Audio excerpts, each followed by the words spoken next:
about this new season with you hunters, including new season inclusive gameplay, new hero traits, new outfits, and a series of important future adjustments. Legend has it that there is a place, desolate and eerie, where logic and chaos and disorder, and time flows backwards. This place is none other than Mistwile. Welcome, weary traveler. Why not take a moment to rest? Let me tell you a tale of Mistville.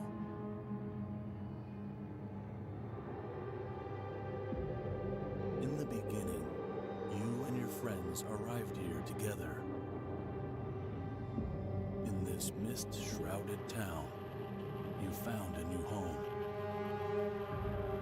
You lived here carefree, getting along with your neighbors, admiring the beautiful scenery, and enjoying the joy of bountiful harvests. But then, you were lost in the thick mist.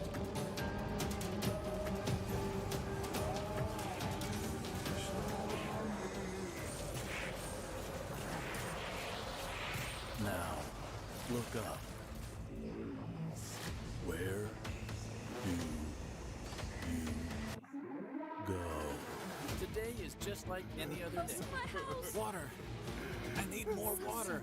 Take me away. Sacrifice! It will Sacrifice! never end. Let us rest in peace.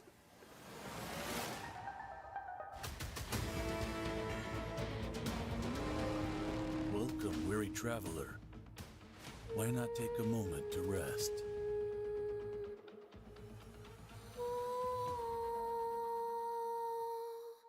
In the new season, a mysterious mist has spread out across Mistville.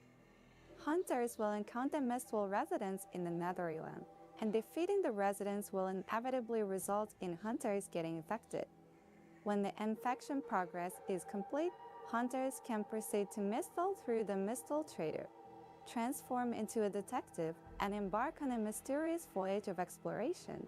Mistville is shrouded in thick fog all year round, and only by using lanterns can one see their surroundings clearly. When exploring Mistville, hunters need to consume sanity to disperse the mist in a certain area. As for what lies hidden beneath the mist, whether it's a sanatorium to restore your sanity, a bad omen stele that brings a curse, it's up to hunters to explore and find out. During the exploration of Mistville, hunters will obtain various food and old stuff. They can bring about many unexpected effects, such as reducing sanity consumption, preventing salts hidden in the mist, and even doubling drop quantities. Of course, sometimes a small price must be paid.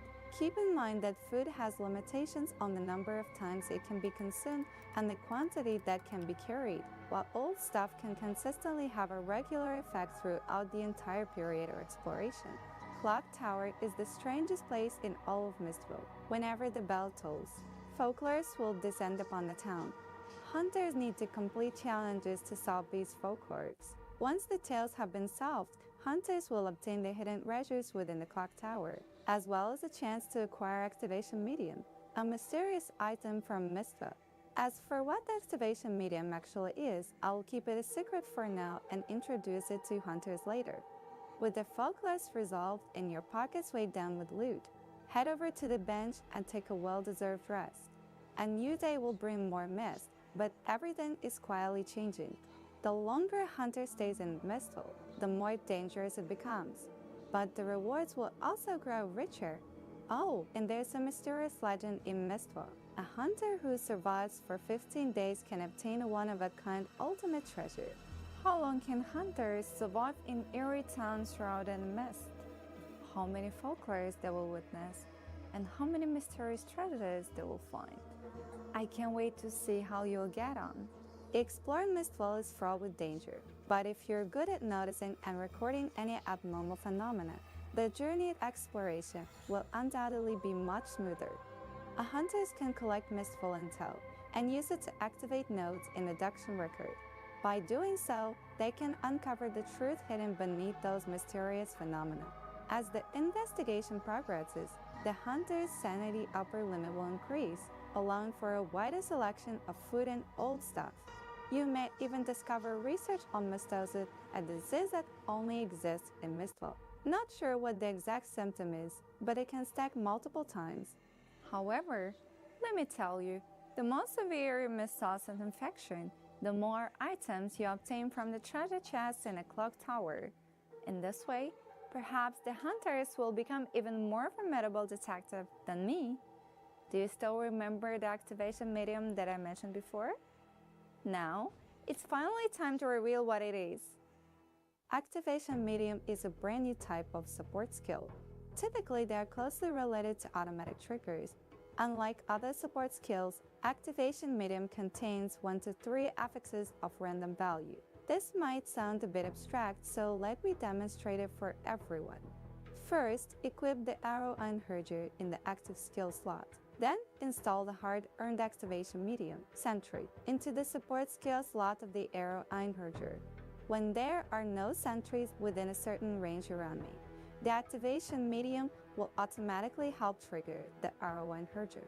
Moreover, the activation medium can also increase the damage of the arrow Einherjer and the number of the arrow Einherjer that can be placed simultaneously. How convenient is that? This means that starting from this season, controls will no longer be a problem for mobile hunters.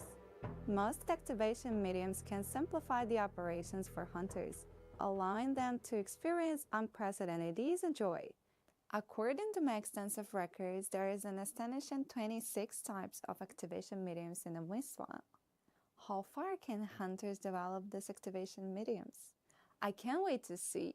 Although I don't have many activation mediums, I have prepared several powerful activation mediums builds.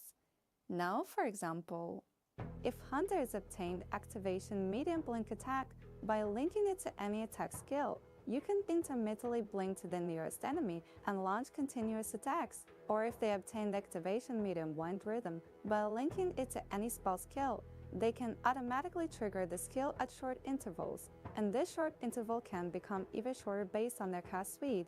There is also the activation medium channel, which needs to be used in conjunction with that activation medium command. The former will issue commands when the supported skill reaches a certain number of channel stacks, while the latter will receive these commands to enhance and release its supported skill.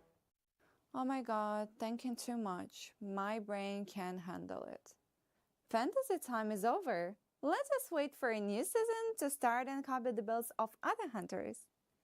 After discussing the activation medium, let's talk about the changes to our skill slots. In previous seasons, the link logic for active skills and passive skills was inconsistent. Only corresponding support skills could be installed in the support slots for active skills, while other passive skills could also be installed in the support slots for passive skills. Since there is no limit to the number of passive skills that hunters can install, the optimal solution becomes to install as many passive skills as possible, which in turn greatly reduces the strategic choices available. Therefore, in the new season, we have modified the support logic of passive skills. Only support skills can be installed in the support slots of passive skills, and other passive skills can no longer be installed. As compensation, we have increased the number of passive skill slots from 3 to 4. In addition, we have designed new support skills for all passive skills, hoping to broaden the ideas and bring more gameplay options. Oh, right. Starting from this season, triggered skills no longer need to occupy passive skill slots. They have left the stage of history and made a strong comeback in the form of activation mediums.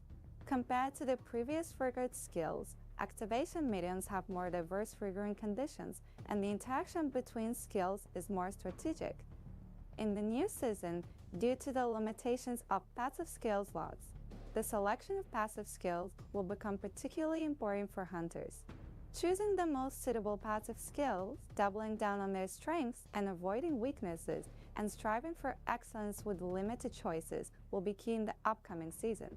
On the other hand, the slot modifications have also liberated the support slots for passive skills to some extent. Although the total number of passive skills has decreased, hunters can now link more support skill to a single passive skill, making individual passive skills stronger. Crow has sent me new intel. In this season, Cat Eye Erica will light up the Lightning Shadow, making a stunning experience in a brand new form. I gotta say, I love the kitties the most.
Introducing the kitty power generator. After witnessing Yuvi's electrifying Ember technology, Erica's eyes lit up, and she decided to try using shocks to power Ember tech. With the help of Ember technology, Erica runs with sparks and lightning, gaining faster movement speed and higher damage. Erica also records the highest shot damage dealt within a certain period into her homemade feline figure. The feline figure has a chance to trigger when Erica hits an enemy, shocking all enemies within the area and making them cry out in pain. Of course, Erica's strength goes far beyond that. Through her traits, hero relics, and memories, Erica will continue to enhance the power of feline figure and discover more ways to trigger it, such as activating feline figure while moving, allowing feline figure to consume agility blessing for buffs, and even accumulating electric light through movement to deal extra multiple instances of shock damage. As Yuga, whose hairstyle was changed by an electric current, once said, as long as Erica keeps running, the torchlight will never go out. However, as a half-baked researcher, Erica focused on creating and modifying the Ember device for its flashy effects and powerful strength, but she didn't consider the necessary defensive measures. Well, it's good when the cat uses electrotherapy on enemies, but it's bad when the enemies hit back at the cat. The great challenge of survival is now up to you, hunters, to help Erica out. This season, a new batch of legendary gears have been added to the hunter's journey. Let me introduce two of them. First up is the Legless Bird's Lament. Legend has it that when you wander through Mistfall, if you hear strange bird calls, be sure to keep an eye on your feet, or they might suddenly run away from home. Kidding, obviously. But when you equip it, you seriously can't wear shoes anymore. Otherwise, your damage will be epically reduced. In return, it provides additional buffs such as reducing damage over time, increasing movement speed, and lowering nearby monsters' lightning resistance at the cost of reduced erosion resistance. Mistvale is shrouded in fog all year round, and to filter the mist, you might need this Mad Doctor's silver-plated one. It provides various magical buffs based on the type of skill you've recently used, such as Injury Buffer, Life and Mana Restoration, Empowering and Restoring skill effects, Size and Movement Speed. Sounds epic. By the way, now we have Activation Medium. It could form a fantastic synergy with them. Super exciting. Of course, the existing legendary gear has also undergone a significant wave of adjustments. Listen closely as I explain them. one by one for everyone. Firstly, some legendary gear that often appears during the story stages around hunters has been optimized, such as the Siren Face Guard, which can now cause nearby enemies to be affected by the biting cold curse. Additionally, Frozen Sight can trigger Ice Shot when the hunter applies Frostbite, and when combined with the chest armor fan has that triggers Split Arrow while moving, it can easily achieve automation. This easily obtainable early game legendary gear will undoubtedly become great helpers for hunters during their pioneering journey. The upper and lower limits of the core apexes for fine and precious legendary gear have been increased. This is great news for hunters who pursue the extreme. This kind of legendary gear often shines in various builds, and the Warden's Breastpin is one of them. Meanwhile, a large bunch of unpopular rare legendary gear has also been upgraded, with the hope of free employment after being laid off.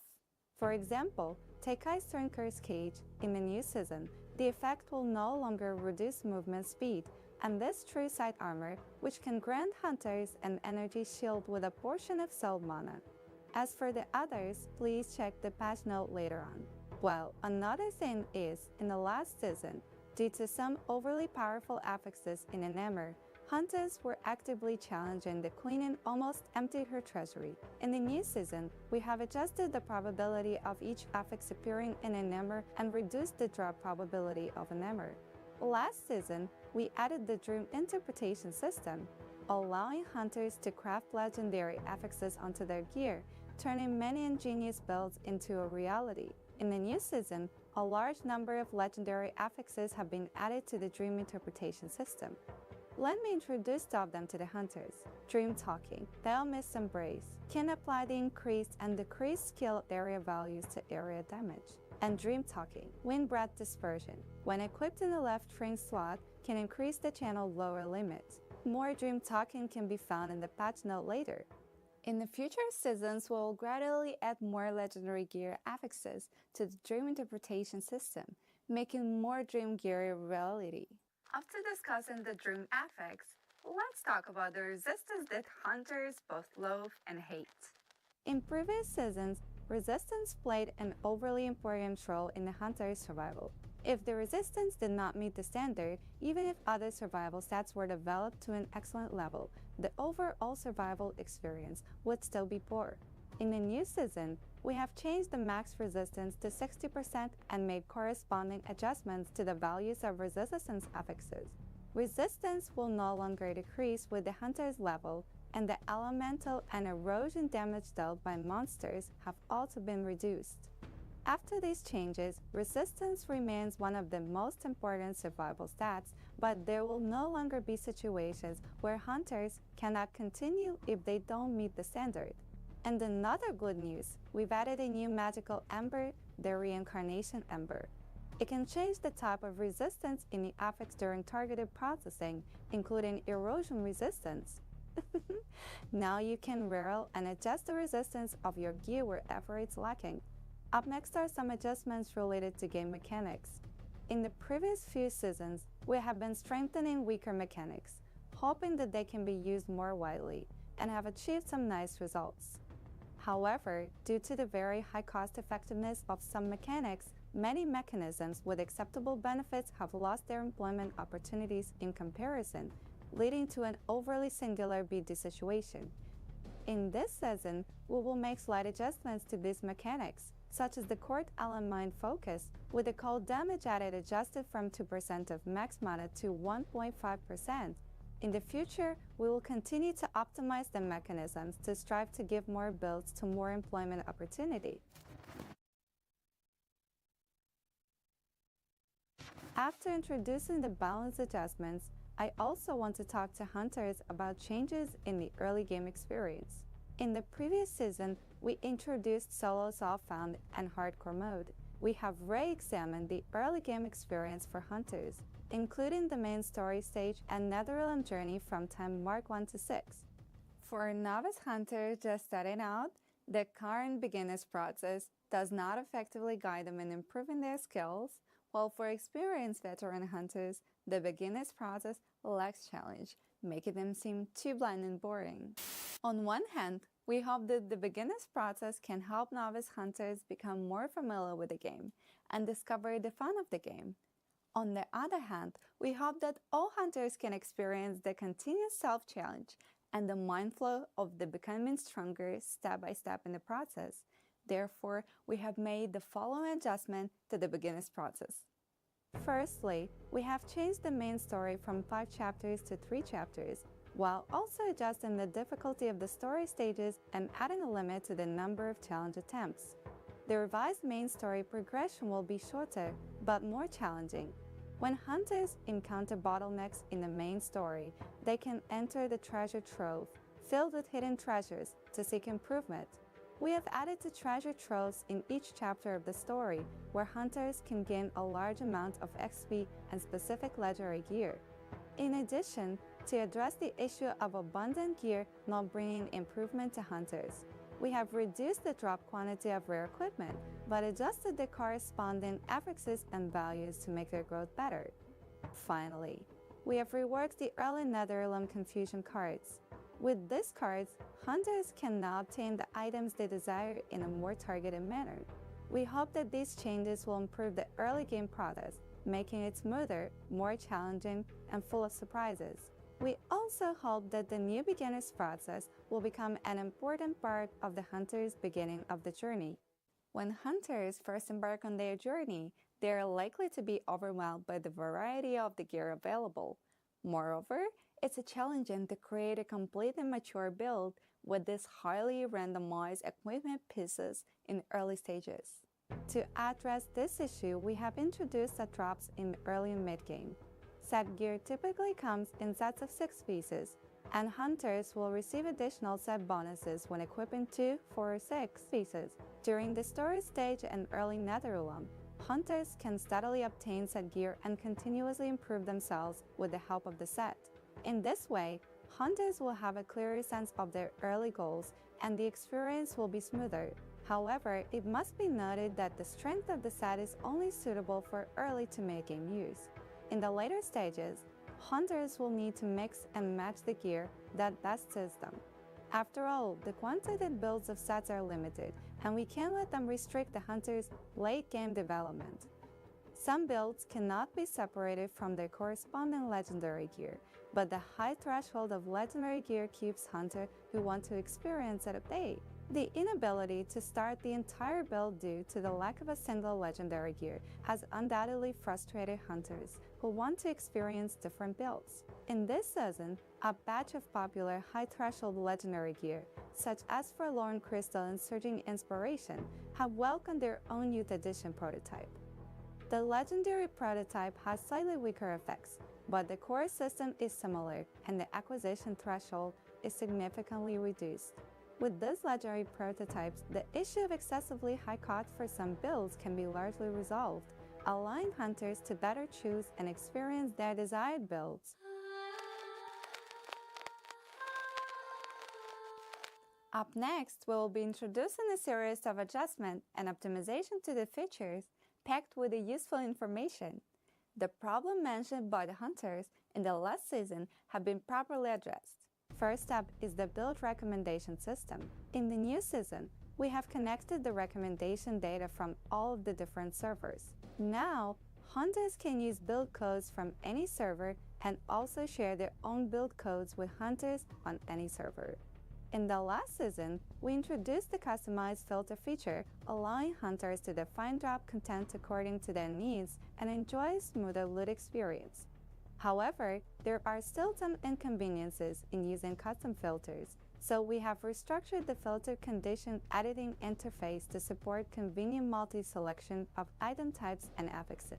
In addition, we have added a filter leaderboard and a favorites folder. Hunters can make their filters public on the leaderboard, as well as download and collect their favorite filters from the leaderboard. Similar to the build recommendation system, filter codes can be used globally, but the leaderboards are separate for each server. We have added explanations of some important game systems, such as the trade house to the help manual, various items, such as skill gear, divinity slate, hero relic, and memory, can also be viewed in the help manual for their specific stats.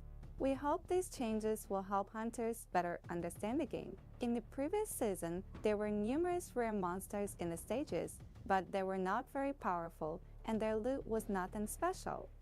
Both the combat experience and the drop experience did not meet the expectations of the hunters. Therefore, in the new season, we have increased the life and drop quantity of rare monsters while reducing their numbers accordingly. Additionally, rare monsters will have their own random affixes, just like gear.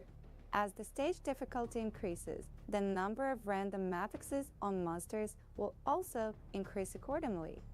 Monsters carrying ultra-rare affixes will have distinctive UI, and combat performance and the value of the loot they drop will be extremely high. In the previous season, many hunters reported that the late game drop experience was monotonous, with many drop items no longer held in value, inevitably leading to the awkward situation of only looting flames in the late game. In the new season, we have added a batch of high-value items, such as the Twin Reflection that can replicate any non-legendary gear. In addition, Flame Elementum has added 20 and 50 drop groups. New high-value items have also been added to the fluorescent memory shards, such as the Dapple the Stars for exchanging the Darkest Corroded Ultimate legendary gear, and the Boundless Realm of the Divine for exchanging Space Rift. At the same time, a large number of low-value fluorescent memory shards were swapped out, such as Six Gods Boon, Euros Legacy, and so on. We hope that these changes will enrich the drop experience for hunters and enhance the sense of surprise when looting in the later stages of the game. The Netherrealm is an extremely important part of the journey for hunters. However, before entering higher time marks, the process of unlocking progress in lower time marks can undoubtedly be very dull and tedious. In the new season, we have reduced the number of stages required to unlock new time marks and increased the initial time marks when unlocking certain areas. This change can speed up the early progress in the Netherrealm, helping hunters quickly enter their comfortable time marks. As the strength continues to grow, more and more hunters will venture in the higher time mark and deep space mode. However, Deep Space mode only provides hunters with additional drop bonuses and does not bring any changes to the gameplay experience. This leads to a dull and monotonous Netherrealm experience in the endgame stage, lacking challenge and a sense of accomplishment. Therefore, we have made adjustments to the late-game Netherrealm experience. We have added a batch of compasses with rich function, such as increasing drop quantity, increasing drop rarity, and adding extra monsters. Hunters can obtain these compasses through various gameplay or from the trader and use them wisely to boost their Netherrealm journey. In addition, we have increased the difficulty of stages in Deep Space mode. Hunters will need to improve their damage output and survival to face the challenges from Deep Space. When hunters reach the late game, the conventional gameplay can no longer provide a challenge. A brand new endgame mode, Trial of Divinity, will be introduced in this season. Hunters need to obtain different divinity emblems through the Six Gods gameplay, collect all 4 emblems to enter the Trial of Divinity, complete the challenges, and advance to deeper levels, proving their strength to the Six Gods. The Trial of Divinity gameplay will produce a unique currency, Divinity Stone. By using Divinity Stones, hunters can exchange precious rewards and the Space-Time Wondrous blessings from gods, including various ultimate and tier legendary gear. Oh, by the way, the content of the Avarice Bounty has also been merged into Blessings from Gods, so we have replaced the Desire Bead drop from the Cube gameplay with the Divinity Stone. Then we will introduce the Trial of Divinity Might, and other trials will be gradually unlocked in subsequent seasons. We believe that the Blessings from Gods will bring a unique and fresh experience for the hunters, and we look forward to your outstanding performance in the Trial of Divinity.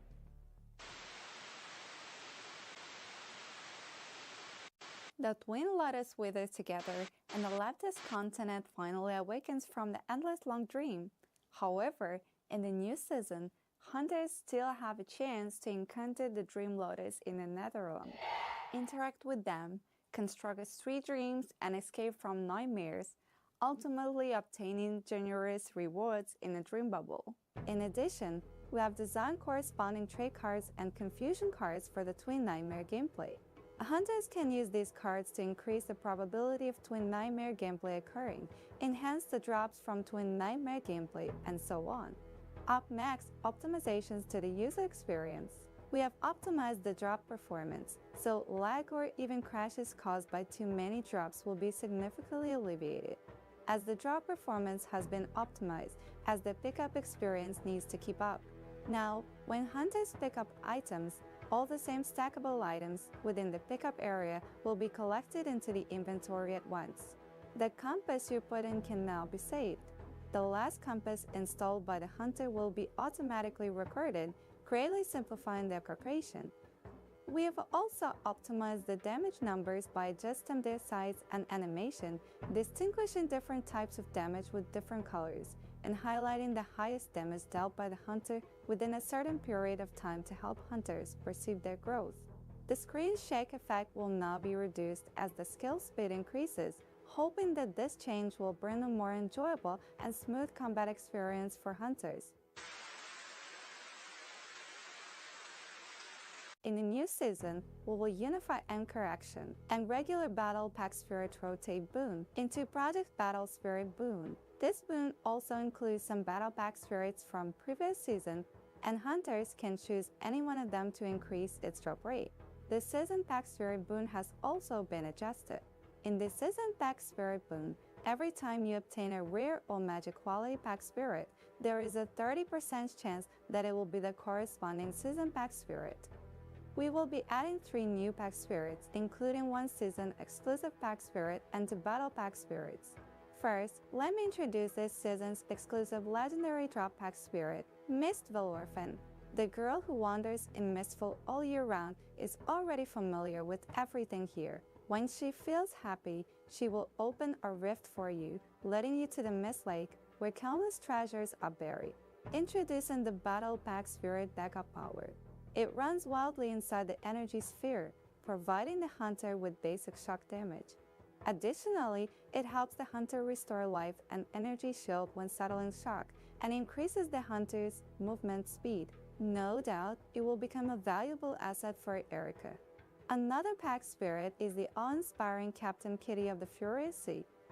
It can make Warcry cast immediately, increase the charge points and cooldown recovery speed of Warcry, and enhance the effects of Warcry. Yes, just like an enraged tsunami. The Season Pass has also added a wave of new benefits. By unlocking the Golden Season Pass, hunters can gain access to all heroes in the current season. Of course, the permanent usage rights of Erica's new hero traits, Light and Shadow, Advanced Auto Loot, exclusive portrait frames, new teleport effects, and new back accessories will also be unlocked as progress is made. Of course, a new batch of fresh appearances has been added to the new season. Please take a look at the showcase. First up is the traditional theme boon, Conquering Demons. The magical resistance back accessory, Auspicious Beast, will change its form based on the hunter's current resistance. When a certain resistance of the hunter reaches the upper limit, it will switch to the corresponding state. Cold form, fire form, lightning form, and erosion form. When all resistances are full, it will even enter the ultimate form. The shop has also added a super cost-effective universal appearance pack, Lavish Box, which you can purchase to bring home the Portal Gate of Lanterns, Drop Effect Colorful Flying Star, Invincible Number to Skin Slacker Baji, and new drop sound effects. Oh, the hunters might not know what drop sound effects is yet. Simply put, it's like an invisible best friend who accompanies you on your adventures, and when you obtain rare treasures, it will express its joy without any hesitation. The drop sound effects in this pack comes from a mysterious girl, and we believe her liveliness and optimism will add a lot of fun to your Netherrealm journey. Jackpot! Do you think it's enough to buy a house in the Netherrealm? This treasure looks so amazing! Something good will definitely happen today. When Erica accidentally enters the electric rainbow city filled with video games, what kind of adventures do you think will she encounter? There is also a batch of brand new skill effects, such as Fruited Transmission, Thunder Spike, Spiral Strike, and more. They are sure to bring a whole new battle experience to hunters. Finally, I have some super exciting news. Well, turns out Torchlight had been with everyone for almost a year. I secretly noticed that the Crow has prepared a huge wave of goodies to thank the hunters for their companionship throughout the year. During the anniversary celebration, hunters will receive a beautiful reward each and every day they log into the game, including Jag Primcrisp, Tag Spirit Crystal, Tag Spirit Boon discount coupons, exclusive back accessories, and the grand prize, a legendary Battle Pack Spirit selection pack, where you can choose one of several legendary Battle Pack spirits. The anniversary celebration event will be held alongside with a new season, so hunters must not miss the extravagant giveaway. That's all for this season preview. So, dear hunters, I'm expectantly waiting for your performance. It's a live stream. Why did the screen go black? Is it out of power? Holy sh! There's something we haven't mentioned yet.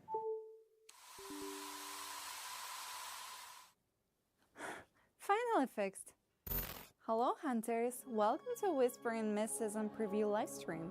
I'm Z, and I'm detective currently in Mistwile. It's great to see you all. Just now, I received a briefing form from my client, Torchlight. Just kidding, I never actually received any message from Torchlight. I made up the whole press conference. Let me mention one last important thing.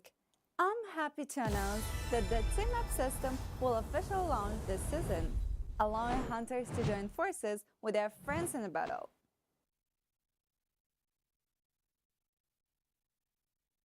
During the exploration of the Netherrealm, hunters can join or create two-person teams to take on Netherrealm stages together. After forming a team, all members can choose to start the stage in either solo or team mode. The resonance, beacons, and combatants consumed in team-up mode are the same as in solo mode, but the number of stage challenges is shared among all members. In team-up mode, the pack spirits, trade card bonuses, and other bonuses are only affected by the initiator, not necessarily the team leader. After starting a stage in solo mode, the initiator can also convert it to a team stage in the stage selection screen. Team members can open the stage selection interface at the Netherrealm device and enter the already unlocked stages. However, please note that entering a team stage also requires you to unlock the corresponding time mark or difficulty in single-player mode for that stage. Forming a team will bring a more diverse stage experience. When hunters cooperate to challenge the Netherrealm, the monster's strength will increase, while the hunter's XP and the overall drop from the stage will also be enhanced. We have designed various loot distribution methods for a team-up, ensuring fairness while also providing a way to give loot to current teammates. The team leader can modify the distribution method at any time, and the changes will be notified to the team in real time without affecting the ownership of already dropped loot. Before joining a team, you can see the current distribution method. Hunters, please be noted that the current team-up feature is still in the early stages and may experience issues such as lag and network fluctuation. Additionally, the number of players may not satisfy all hunters. However, we will continue to optimize the team-up system experience in a subsequent season. We hope that all hunters can find their own suitable combat style and forge ahead on their journey in another realm. As we have team-up now, isn't it time to arrange gifts for our buddies? In the new season, the friend gifting feature will also be activated, allowing hunters to gift in-game items to their friends. Of course, to avoid our MT, we have limited the range of items that can be gifted, and the gifted items will not be tradable or giftable again. We believe that with these items symbolizing friendship, new hunters can overcome the challenges of the early stage more smoothly and grow into independent heroes. Of course, the two crows didn't come back empty-handed. They have prepared a gift code for all hunters. Enter this mysterious code in the game and see what you can get. That's really all the content for this season preview. New season, exclusive gameplay. New season development, The addition of the activation medium system, skill slot adjustment, early game process optimization, late game experience optimization, and the Season Pass grade commercialization adjustment, as well as the much anticipated team-up system. We hope these updates and optimization will bring the Hunters Reacher more exciting and smoother experience. If you like my season preview, feel free to share it with your fellow hunters.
So it turns out that my microphone was not working. That is embarrassing. All right. We'll be taking a look at the patch notes.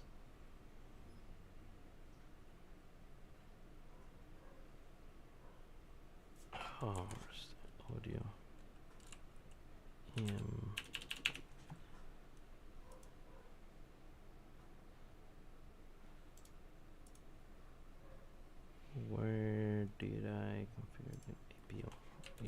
Equalizer.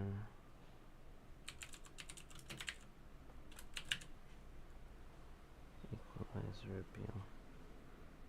Okay, so new season stuff. Then Miss Vale content, roguelike stuff. Activation medium, everything is gonna be auto bomber, I think. It seems to me.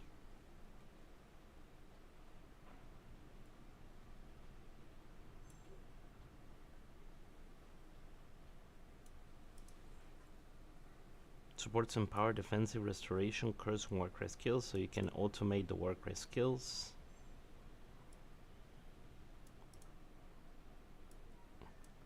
Okay. Supports empower defensive restoration, curse, Warcry skills. Elite.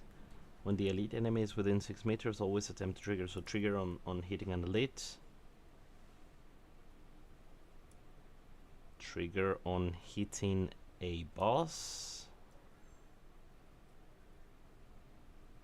Restoration kills skill to auto trigger when you go below a certain threshold of HP. Empower defensive restoration, curse skills, unable to support challenge skills. When the energy shield is below 20 to 95%, always attempt to trigger. Okay.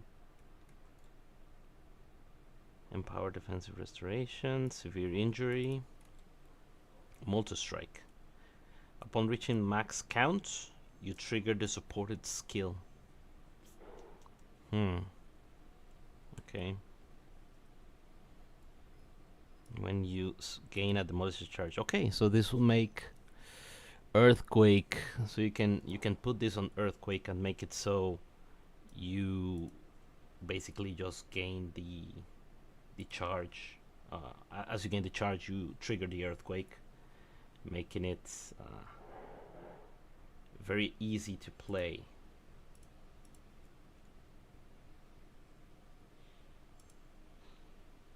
Okay. We got spell burst. Okay, so automate spell burst spells. Very easy to play.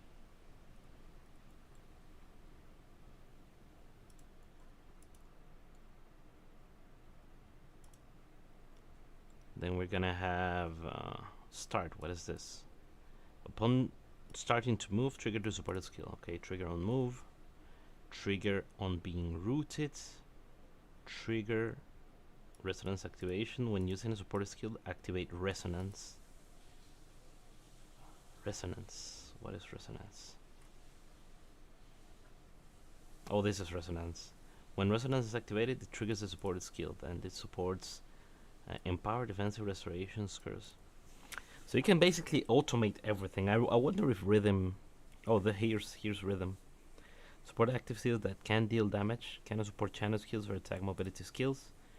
Every 0.2 to 0.4 seconds, trigger the supported skill on the nearest enemy. During the trigger interval, for every 1 meter move, the next skill triggered by a support skill is an additional up to a maximum of 60%. And using manually the skill deals less damage. Supports active skills that can deal damage. You get a trigger every 0.2 seconds at max rank, I think.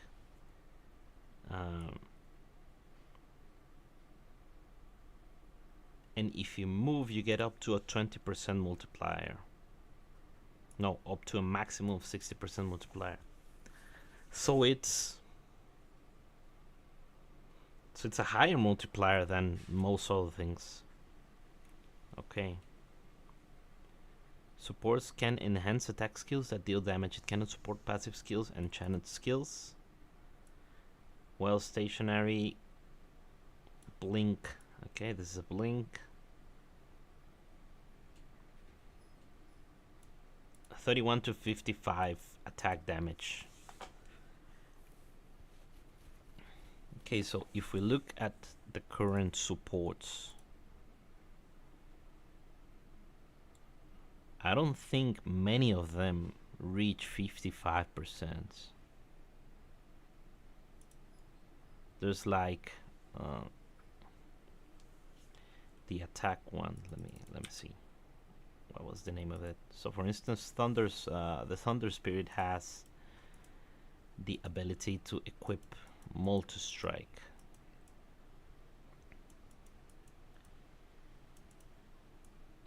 And Multi-Strike is 2 additional damage for each.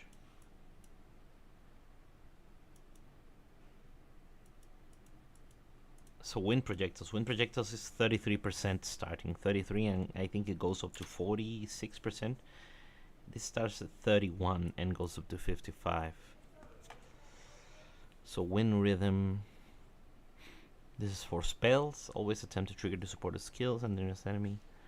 Bonus and additional bonuses to cast speed. Also applied to cooldown recovery speed.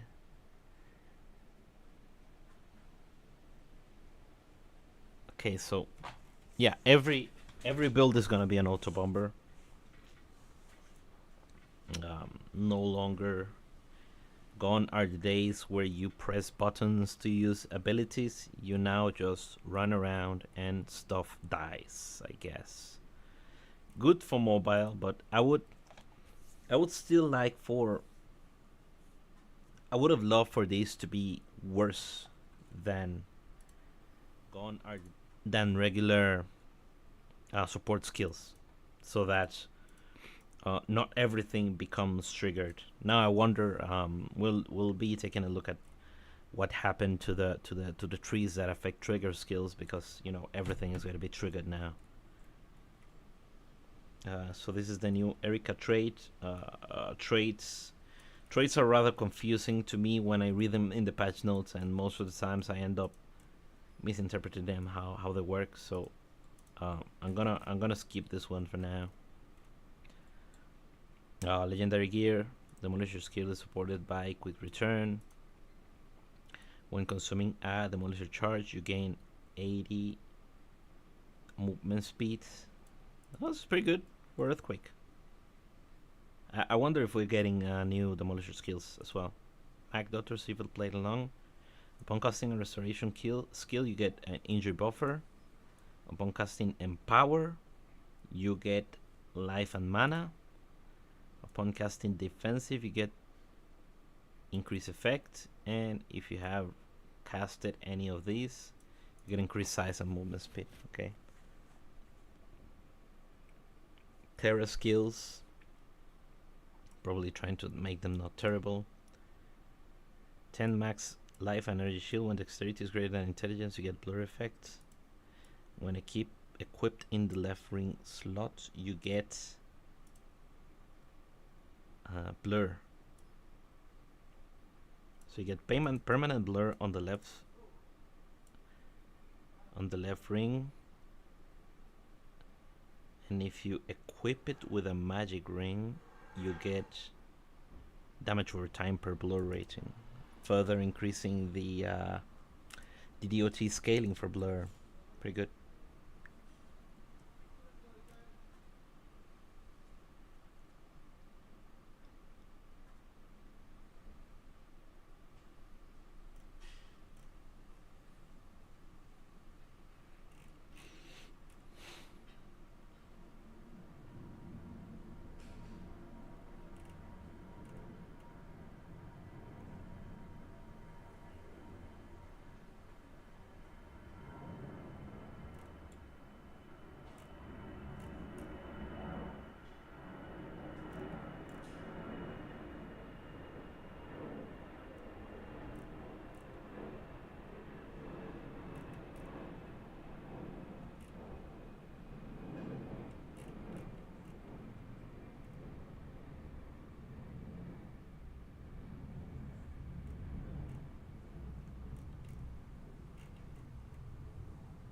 Okay.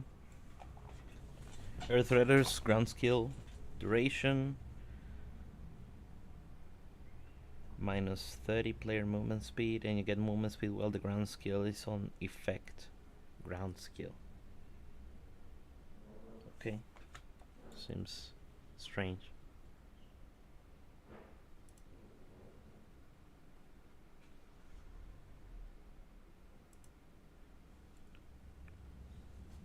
Endless Night. For every 15 points of dexterity, gain 2% damage.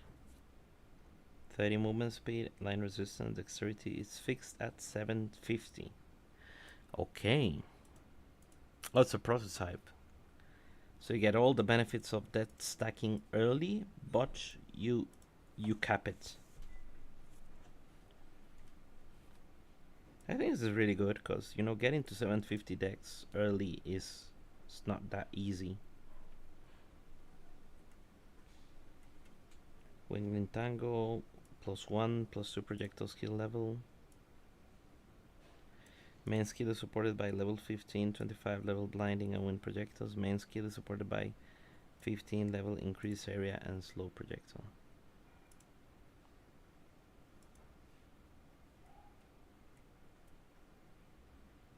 When movement speed is not less than 300% of the base value for every 1 meter moved recently, you get -1 movement speed, increased projectile speed up to a maximum of 100%. Up to a maximum of 100% of both, or just this one, I wonder.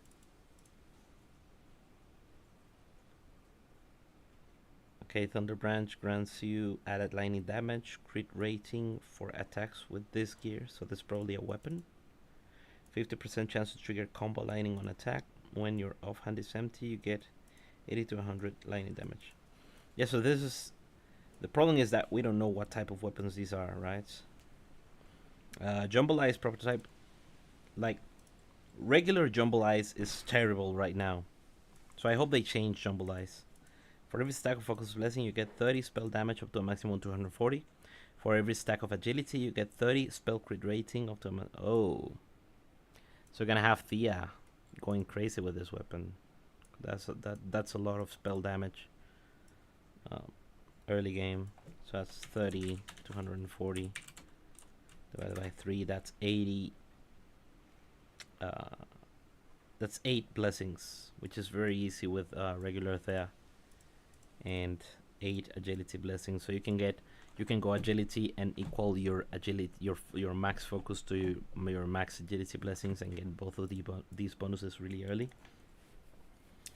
This is good. It's a good item. Boar's Iron Crown, you get 50 to 70 max life. When taking damage, you get chance to gain a barrier with a 4-second cooldown. While having barrier, main hand weapon deals an additional damage.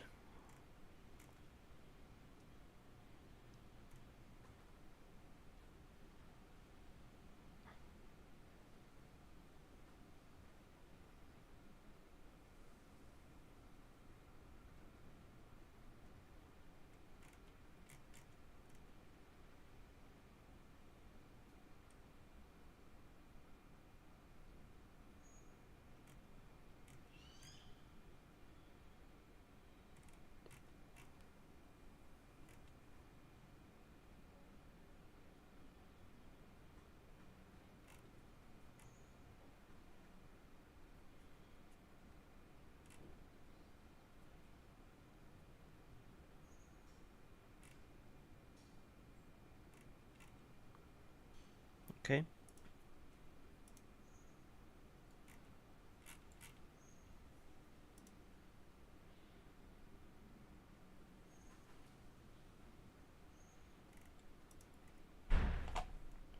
Boar's Crown says you gain max life, and you get, when taking damage, 50% chance to gain a barrier with a 4-second cooldown. While having barrier, main hand weapon deals additional. Okay, it's a decent amount of added damage. It's not huge by any means, but having the barrier itself is pretty good. The Thunder Jawbone, again, current Thunder Jawbone is terrible, but you get 1,000 evasion. If evasion is greater than 20,000, you get 2 to 3% of damage on hit as base shock damage. For each stack of agility blessing, an additional -10% max energy shield. And Euphoria. I don't remember what Euphoria is. The prototype Surging Inspiration, they showed that in the live stream. this they showed in the live stream as well. For enemies within 10 meters have the line resistance equal to your erosion res if boots are equipped. So this discourages you to equip boots. So I wonder, what is this, a body armor? Damage for time taken. Yeah, this is probably a body armor. And equating their lining res to your erosion res. This could potentially be interesting for Thunder Spirits, I think.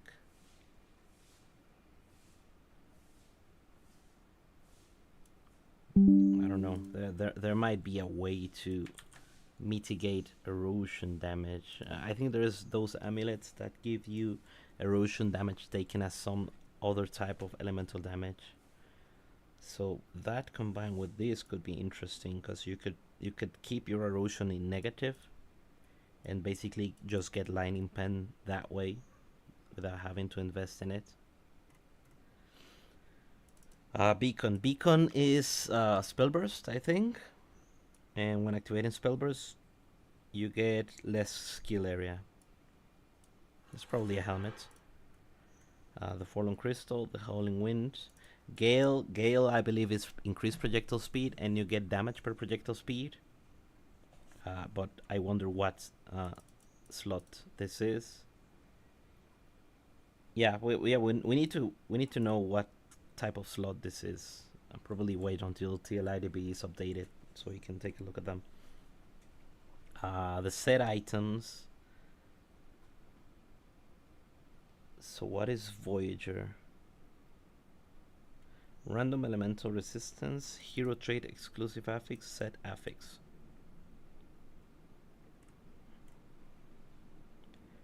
Okay, so this is the level 50 set. So this is probably fixed at whatever you're playing. Okay, here it is, right. So I'm gonna ignore Rayhan and gonna go straight for Moto.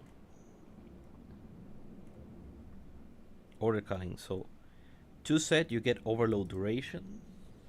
Pretty good in the early game. Resistance and overload effect. This is good because a lot of damage. Each time overload is applied, you're getting command. I don't know about command, unless they change it somehow. It's still gonna be terrible for the most part. But you know, the overload effect is pretty good for the early game before you can invest into those memories. Okay, I kinda like that, and I love that they made it so they made it clear that the sets are not gonna be end game viable. They're gonna be something early to mid game, and then you're gonna have to move away from them, which is really good. Which is, I think it's the sweet spot, because you want to. If you want to get a new player to play this game, you give them this, they become hooked to the gameplay loop, and if they want to move further, they can now start to, you know, invest into better gear. But it makes it easier for them. They don't have to read all the modifiers and, you know, have terrible gear and be unable to kill Traveler 6. Okay, the Pack Spirit, we're gonna skip the spot. Okay, adjustments. Yeah, God of Machine gameplay monsters that appear have harder special fluorescent drops removed. Okay. Average God of pure rapacity. Yes. I don't think I got the last point in the previous season. It's like, this is insane. 380. It's too much. It was insane. Like, on the first season, it was like 1,000. 380 is still too much, and the last point is it's mostly pointless anyway. Trial of Divinity. By participating in God of War, God of Might, or Goddess of Hunting, and God of Machines, you combine the types. So I think you need to do all 4, and each type of god will drop one of the entries, and then once you have the 4, you do something like Path of the Brave. I wonder if Path of the Brave still exists. Um, okay, the average bounty has been removed for the cube and has been replaced with this system. So that makes the cube very undesirable in my opinion. It's good for monsters, but you will probably just get monsters and forget about the cube at the end because it's very annoying. And since the beats are worthless now, so you will have that just to probably get some XP. Okay, fix a bug where the difficulty will increase if the player died midway through Path of the Brave. Fix an issue dropped in the items in the Nether Realm. Dark Search.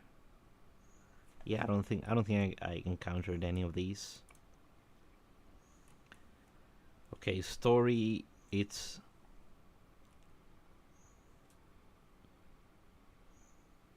excluding the content of Chapter 4 and Chapter 5. Hunters will now enter Netherrealm after the end of Chapter 3, and the overall stage level will be adjusted accordingly. So I wonder if we're gonna be level 50 by the end of the Chapter 3, because that was kind of the entry point for Netherrealm. 50, 60-ish. Ashes, extinguish, stage restructure, optimize battle rhythm, adjust the structure of some stage in the ancient passage to optimize battle rhythm. Battle rhythm. That's a weird phrasing. During the main story chapters boss, a timer mechanics has been added. The players did not defeat the boss in time, they will be needed to restart the challenge. Huh. Okay. Remove the reef gameplay during the main story. Okay, they removed the reef, then they added the new treasure stuff. So this will be interesting to see how the new story pans out. Adjusted the rares, and then we now get Arch Nemesis. Hopefully, it's not as bad as Arch Nemesis. Optimize trap damage. Reduce quantity of landmines. Yes, very good.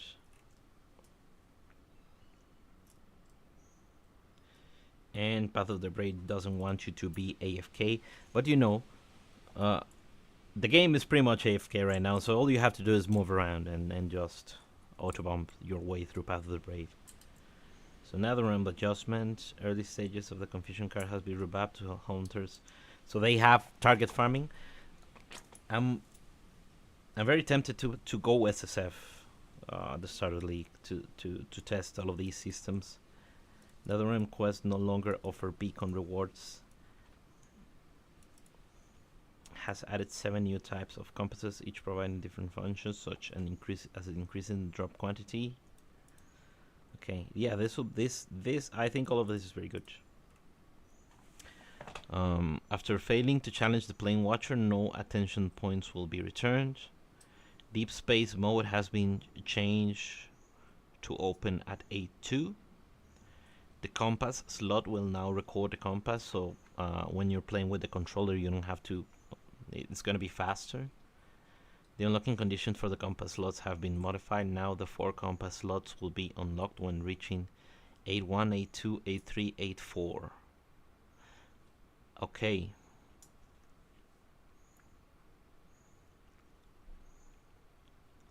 Okay, so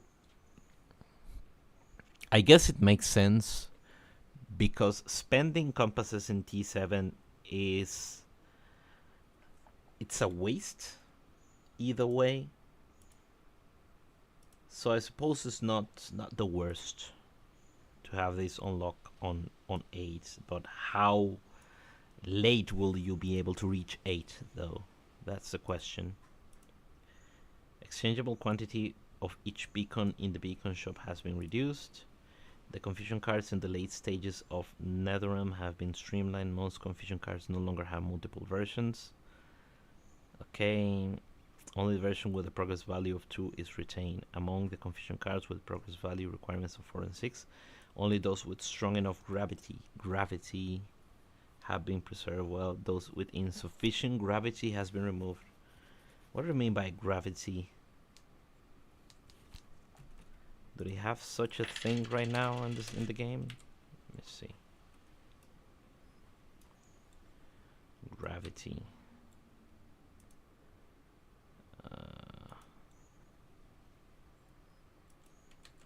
I don't know if that's a thing right now. Is it?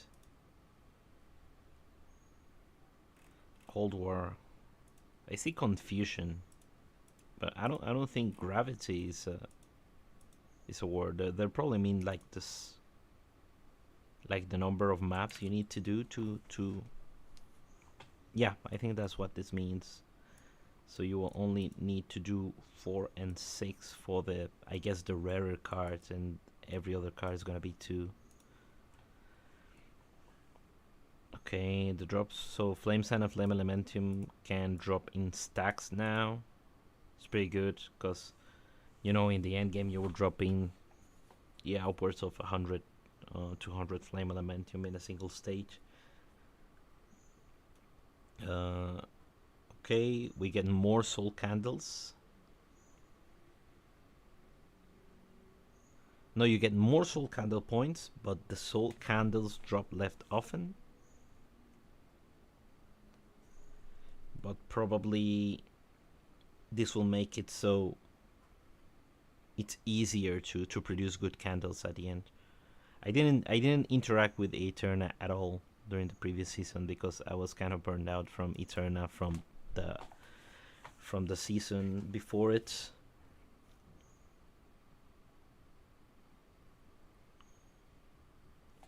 Okay, the Black Sail gameplay, there is no chance to draw specific memory shards, which can be exchanged for the exclusive legendary Fool's Crown. There is a chance to get fluorescent shards, which can be... Okay, you can get the Fool's Crown. What's the Fool's Crown? I don't quite remember. Helmet, is that a... Okay, yeah, that's the good one. That's the damage, attack damage crown.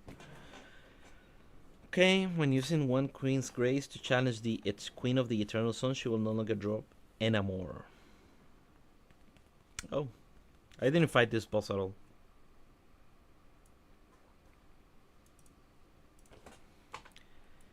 Didn't get to it.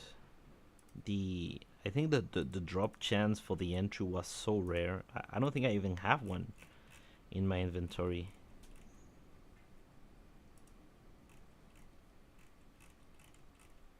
Yeah, I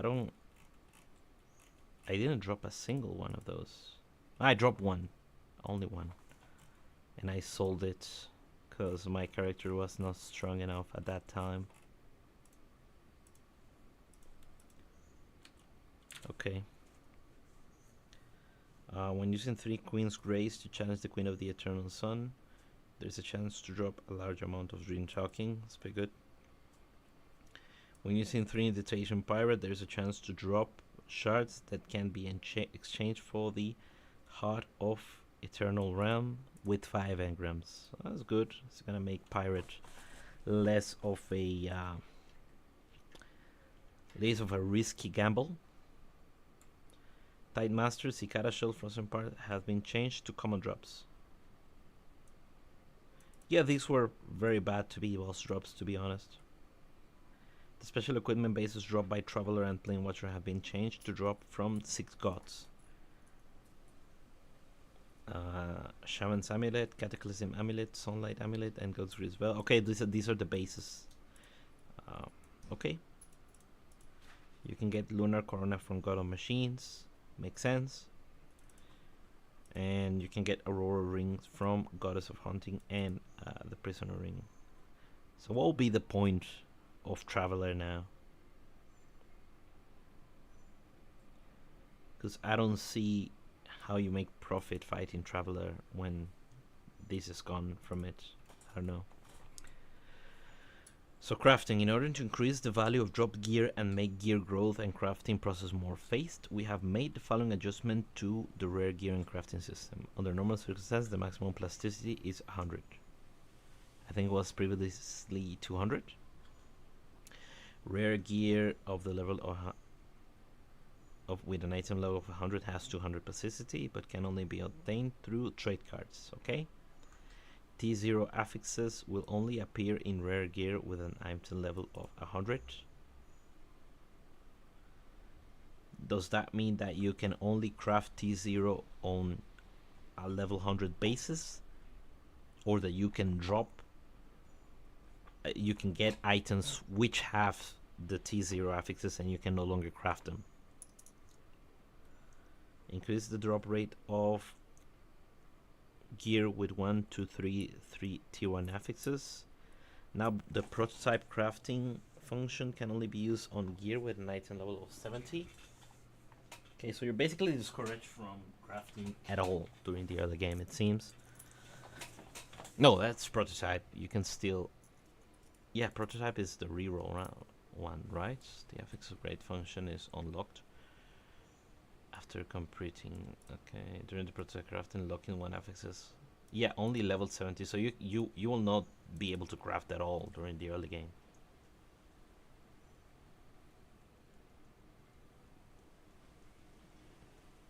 And you now consume the same amount of flame sand when locking two affixes.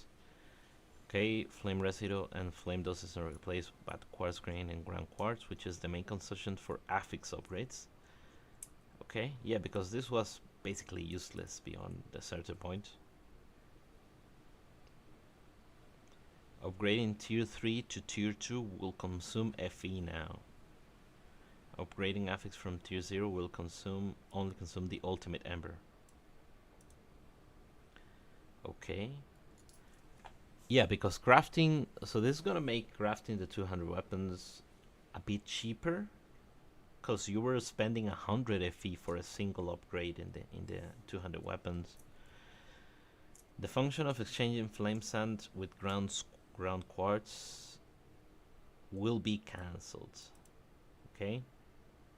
Added reincarnation ember. This is the one to reroll the resistances. Okay. Add shock base damage. Chance to evade spells. Aura effect and power skill effect. This is gonna be in the character panel. Very good. More information is always good. Due to the modification of the armor formula, the calculation method for survival values has also been adjusted. What armor formula? Did I mention anything about this yet? Okay.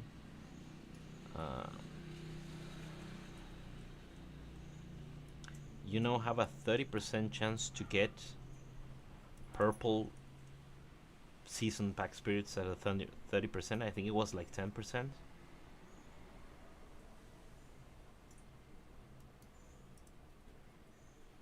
And curse effect has been changed, it seems. I don't really remember the name of these.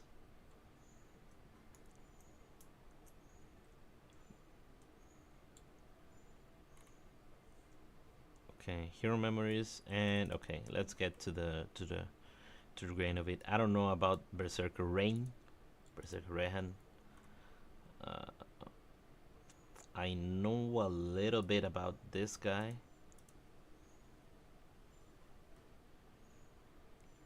So you get less damage. Lethal flash, nothing to lose. You get less damage. So they seem to be adding this to everyone, right? Yeah. A less damage multiplier and a roll, you know, which is good. So they are not going to be any more no-brainer upgrades. You're actually giving up something for slotting them, because before it was wrong not to use some of these in most of the builds. But now that there is a damage multiplier to it, there is some more thinking to do before equipping them. Especially with Thea,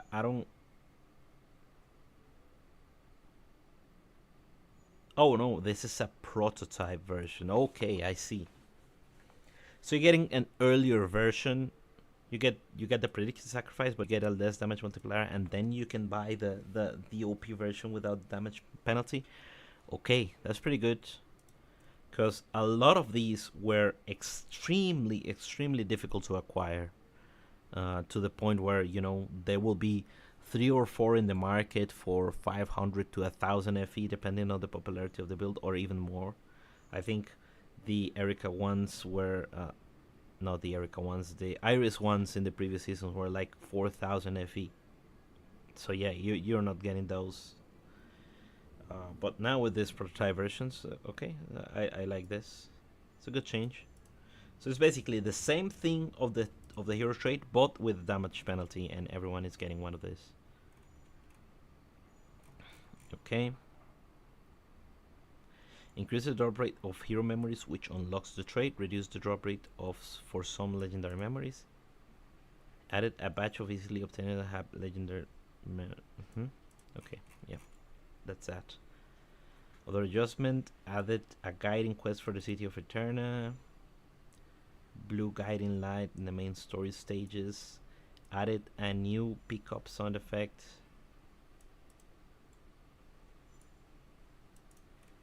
Okay.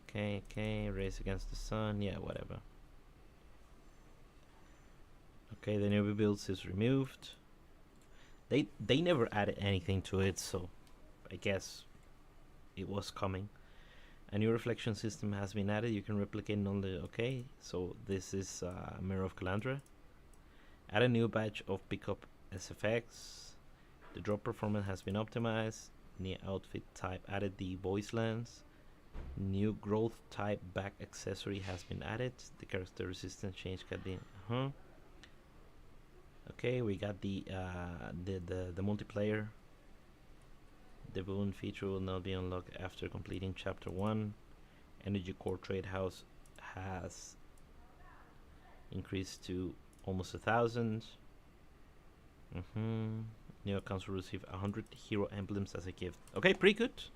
That is very, very good, because, you know, new player, you want to play whatever of the non default characters, you can get them. What you cannot get is, you will not be able to get was it Rosa? Yeah, Rosa from last season. And you cannot get the battle pass character, but you can get everyone else. It's pretty good. Purchasing the gilded season pass will grant you additional access to use all hero traits for the current season.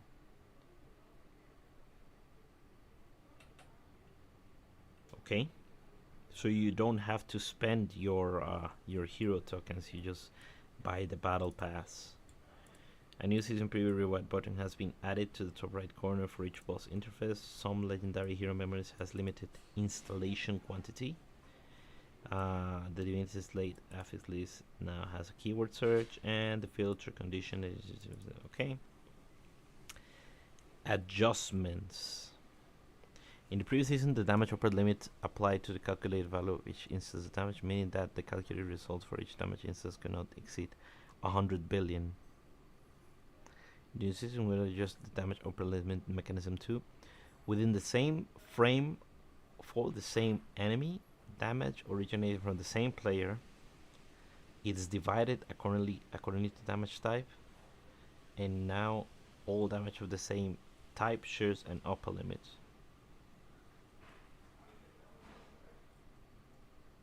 The upper limit for each type is 500 billion per frame. Dealing additional damage to life will no longer allow damage to break through the upper limits. Okay, imagine doing 100 billion per frame. Okay, the armor formula, this is interesting. When calculating the damage reduction rate provided by a player or monster's armor, make a distinction. Player reduction rate is based on the enemy level. Monster armor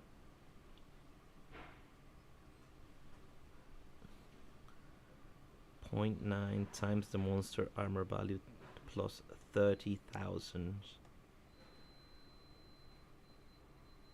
And players is player armor 0.9 of the player armor plus 3,000 plus 300 minimum. Enemy level minimum between enemy level and 90. Okay, I don't remember the old formula. We'll have to check this one, how this actually affects current builds. You cannot get spell burst with trigger skills unless you're using the new support, probably. Minions can now properly utilize the spell burst mechanic. Minion spell burst. Okay, it's gonna be a thing. Elemental and erosion resistance max limit has been adjusted to 60%. Elemental cap can be adjusted up to 90%. So this is higher than the previous value. Resistance will no longer be reduced at levels 48, 58 and 80. Reduce monster, elemental and erosion damage.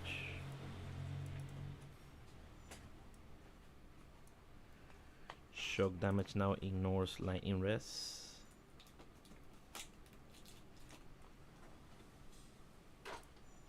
Okay. So shock builds are gonna be way better. I'm gonna add this because one of the options was to play the build as shock, but it wasn't great.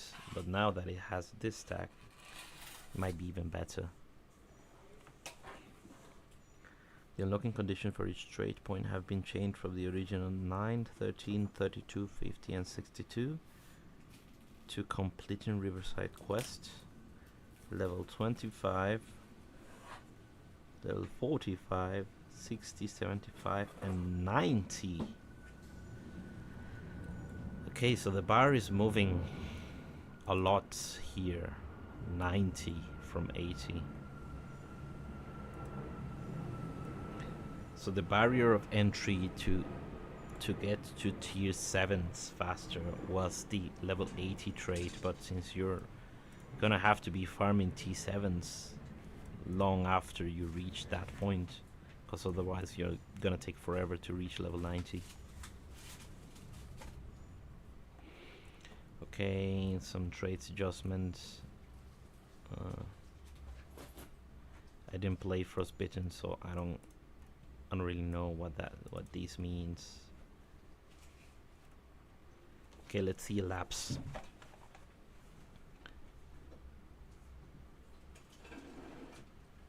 Never mind. Oracle. The basic trait, each use of divine punishment consumes 1 layer of tenacity blessing for additional 15 damage on the main skill, has been adjusted to 10%. So 5% nerf. Predicted reincarnation. Move to finale prophecy. Which was finale prophecy? Please tell me that's not the level 90 trait. Because it's gonna be really annoying. You're not gonna have a hero trait while playing Thea during the campaign at all, if that's the case.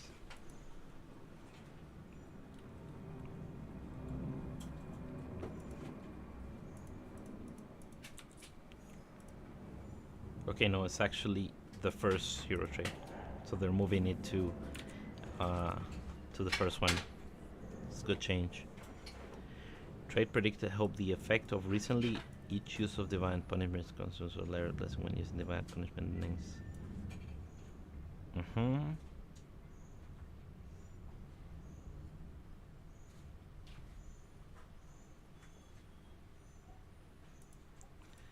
Okay, so this got destroyed completely.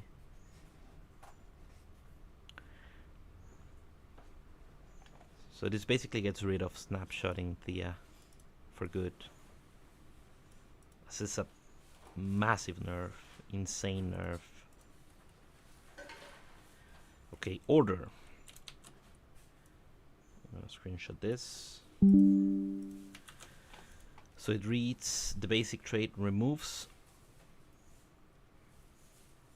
Oh. You no longer get attack and cast speed from overload?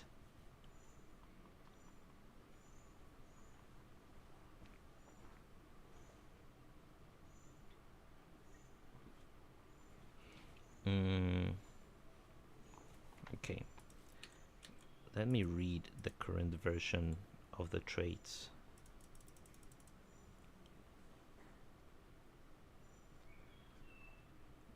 Because now, so you used to have 5% base.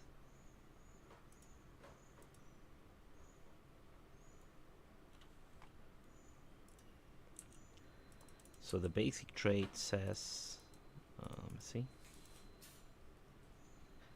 Overload grants 5% additional attack speed and 15% additional damage. So this attack and cast speed is being removed. But now you get that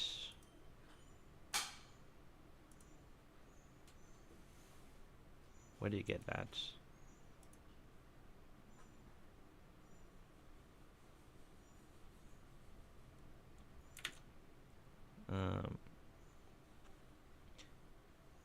In the basic trait order calling, when minions have overload, 30 attack and cast speed has been adjusted to when minions have overload, 50 attack and cast speed.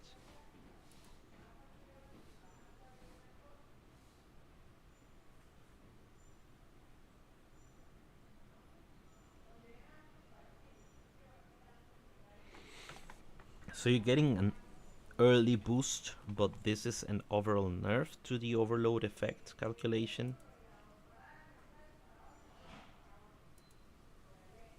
And it's actually a big nerf, I think. Okay. Overload effect. Minions overload effect decreases by 6% every 0.2 seconds up to minus 180% has been adjusted to way less. Decreases by 6% every 0.2 up to minus 120.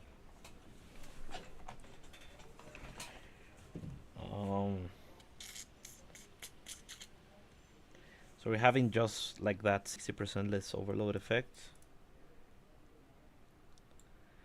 Unless this increase attack and cast speed can be scaled with overload effect, this is just straight up a nerf again.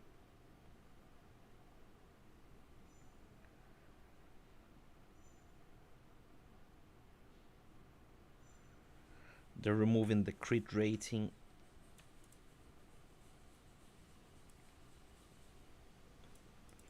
Okay, so crit rating cannot. What this makes me think is that all of these things can no longer be scaled with overload effect,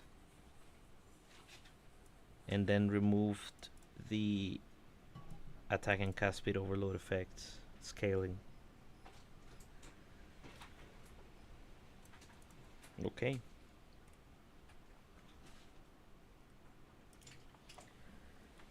So I'm gonna test my current damage because something tells me this build is gonna be awful next season.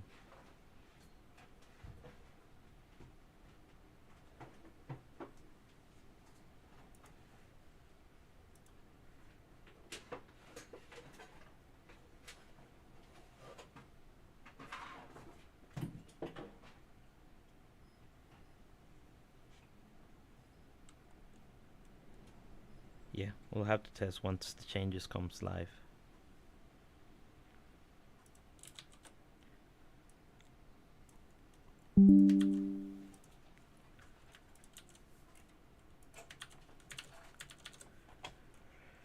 Okay.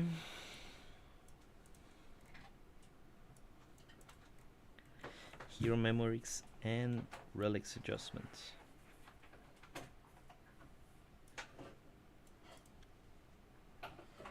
New affix, cooldown recovery speed, fervor effect, elemental resistance. For every 30 rage consumed recently, gain additional melee damage.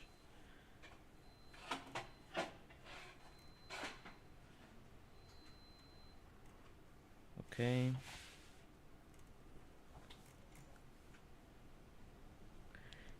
We have made experimental adjustment to the affixes of memory and relics to the 5 free hero traits, hoping that the new version of relic and memory affixes can bring richer experience for players. Well, I don't see anything here related to Moto. Additional Ignite and Bleed is gone. Fervor effect is gone.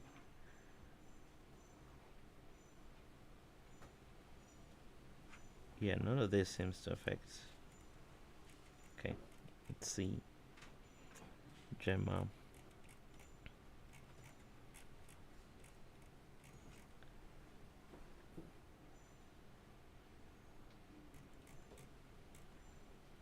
Commander mode order calling. So remove the Aphis life energy shield. Remove minion attack and cast speed. Remove minion damage. Remove minion life.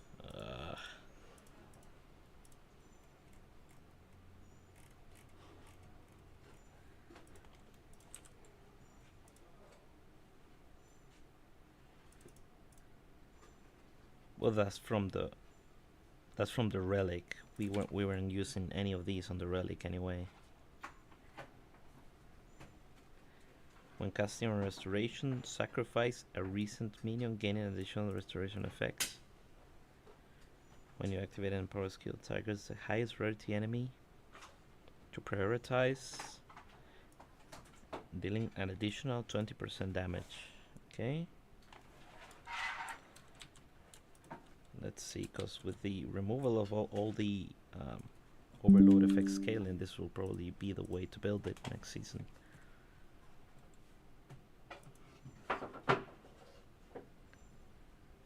Movement speed, attack and cast speed on kill. After releasing Dark Gate, they lose movement speed, but they get a lot of chance to deal double damage. And lasts around 5 seconds. You can trigger the summons. Dazzling Bloom works on synthetic troops. Okay, this is interesting. The overload effect, armor mitigation and penetration has been changed to... Yeah, this can no longer be scaled.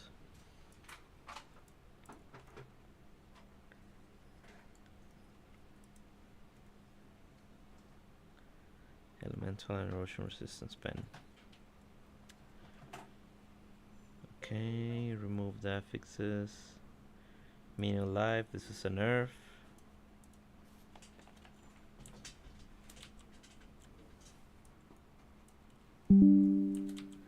So I have to copy this into new affix each time. Each time a synthetic troop minion.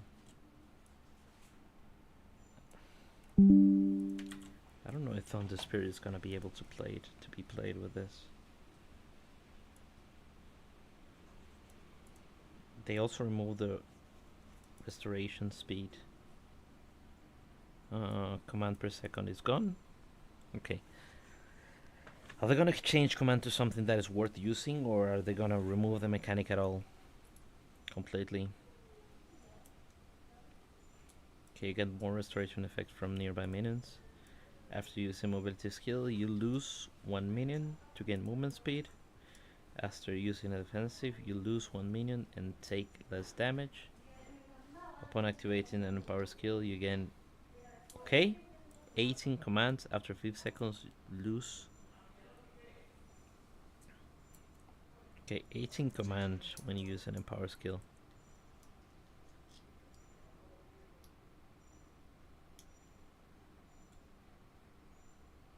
Okay, you can get up to 40% minion damage from this, and you can get 3 of these, I guess. So that's 120% additional minion damage. Minions get additional damage from being moved. For every synthetic troop minions within 5 meters, command increases by 1 point per second. This effect is double for synthetic troop minions within 4 meters. For every 1 to 2 minions you have, you get 1 command per second. So we were running with usually 6 synthetic troop minions, so this will be 6 command per second per one, so that's better than the 4 that we could get here.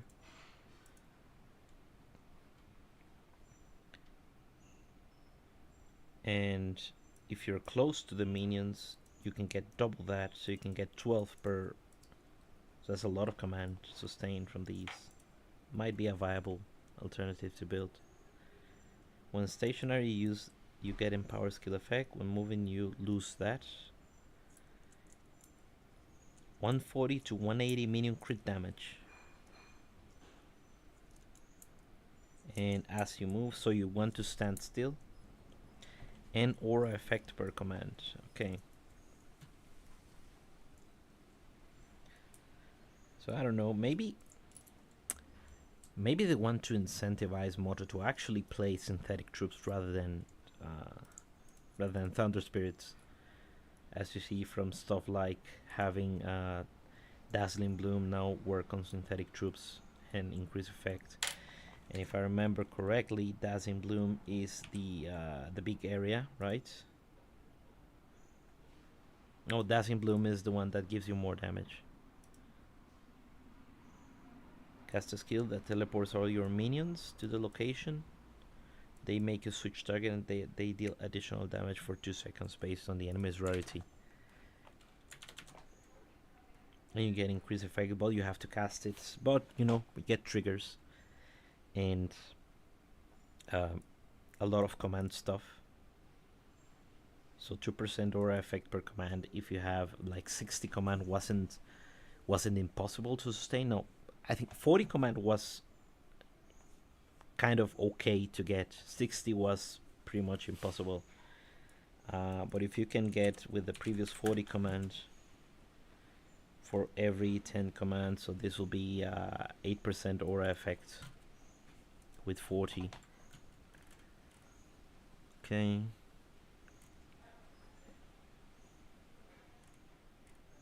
Okay, skill adjustment. Fixed issues. I'm gonna ignore most of this because I don't think these are important at all.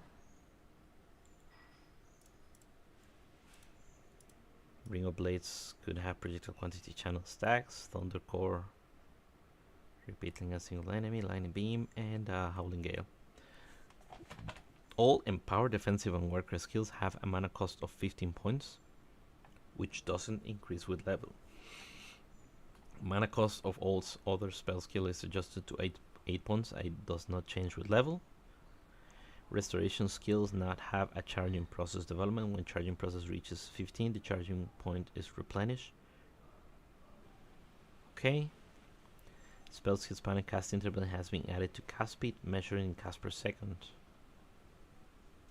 1.54 cast per second. Okay. Can we get that for minions? Probably. Possibly, please. Slash strikes no longer have a limit on steep strike counts. If the steep strike is exceeded to 100%, there is a corresponding chance to get an additional steep strike counts. Okay, kind of like multi-strike. So you can get 3. You can stack steep strikes now. Phantom calculates the shotgun effect. The Phantom and the player hit the same enemy simultaneously. The first Phantom base damage is the same as the player's. The damage of the second Phantom will be affected by the shotgun effect. Okay. Delayed Pain, Defensive Buzzer, Briskwind, Stone Skin, and Obscure no longer share a cooldown with each other. Okay. Everyone's gonna be using Delayed Pain. It's very good.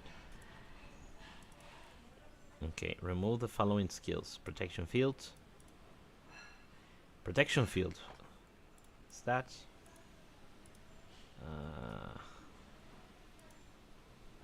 That's the minion one. Okay. Protection Field is gone. We weren't using that one, but it's sad to know that we can no longer. But I guess it's redundant when considering everything else. It's there. Compound Potion. Rhythm is removed. That makes sense. Cooldown reduction is removed. All trigger skills are removed because they are moved to the new trigger system. Okay. Mind Control. A bit of a nerf to Mind Control. Residues. Plus 50%. Armor Infusion. Defensive layer no longer reduces the duration. Good. Iron Fortification no longer reduces the duration. You get less armor. You no longer convert the elemental damage to physical damage. Okay, yeah, Iron Fortification is actually usable now. Because physical damage was very abundant, so under no circumstance you wanted to convert elemental damage into physical damage, because that only meant that you were going to be taking more damage. Unless you were armor stacking. But with this change, this is usable, and it's very good actually. If you're investing in armor at all, which most people were, to be honest. All-in no longer uses the, and all of them no longer use the duration, means that you can probably have 100% uptime on all of the defensive skills with the new triggers.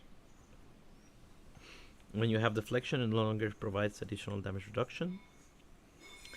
During the duration, you get evasion during the duration of the support skill, an additional 30% level evasion, gradually decreasing to 0 within 4 seconds. Okay, Flame Core. A strong buff to Flame Core. A big buff to Thunder Core. Frost Core, yeah, it's probably still terrible. Ghostblade and Headgear. Now gets a scaling with multi-strike. I probably already had the multi-strike scaling, but it's getting buffed, so that's gonna be one of the strongest builds probably this season. The Erika, Ghostblade, and Headgear. Arrow and Headgear gets buffed. Lightning Shot gets buffed. Rain of Arrows this is a terrible skill. I hate it. Now using this skill grants additional 70% ignite damage. Corrosive Shot. This was breaking the game, so that's probably they making it last less, but increasing the damage considerably, like almost doubling the damage. Split Arrow, split shots, and can work with other weapons and more damage. Okay, good. Split Firebolt getting buffed, so it seems everything is getting buffed. Shadow Shot buffed. Ice Lances slightly buffed. So it needs to be like a 10% increase on most of these skills. 1 to 10, 1 to 12, yes, it's like a 10%. Thunderbolt Overload. Projectile base speed increase, so this will make it bounce faster. It'll overall be better. Thundercloud deservedly nerfed. It's not enough, but with the Thea snapshot going away, people will have to come up with different ways to play in this skill. Double Thrust is getting a significant nerf. Okay. Wild Spike now has physical damage. Wild Spike is getting nerfed. Frost Spike is getting nerfed. Thunder Spike is getting nerfed. Chain Lightning no longer has additional minus 20% damage per jump for each remaining jump. You get increased, so this is getting the arc treatment, but you get less jumps on the baseline Jame. But the damage is almost basically doubled. Howling Gale is still a terrible skill, because it's very awkward to play, and it's getting a damage nerf. Okay, that's an interesting take. Whirlwind, it now has a base damage, good. The sweep slash, like the basic skill damage, is getting increased in the early levels, but reduced slightly in the late game. And the steep strike is getting reduced slightly. But with this base damage, it's probably still a buff. So the baseline skill is better. The scaling is hurt a little bit. But we were scaling The damage effectiveness is going down slightly, but yeah, this might still be considered a buff for to Whirlwind. Thunder Slash, nerfed. Focus Slash. Like most, it seems to me like most attacks got a little bit of a nerf. Some of them got a little bit of a buff. Okay, not gonna be looking at any of these. Berserking. Steep Strike better. Regular attack worse. Ring of Blades. Maximum projectiles is capped. And it seems to no longer scale with AoE. Bull's Rage. 15%. Fixate cooldown increase. Fixate is one of the better empower skills. Speed Phantom, Star Stalker, Secret Origin, more cooldown, more additional cast speed, and more cast speed per focus blessing, so it's overall better. Arcane Circle. Okay, I want to see some of the changes to minion stuff. Okay, the nourishment duration reduced. Increased growth value improves from 100 to 107.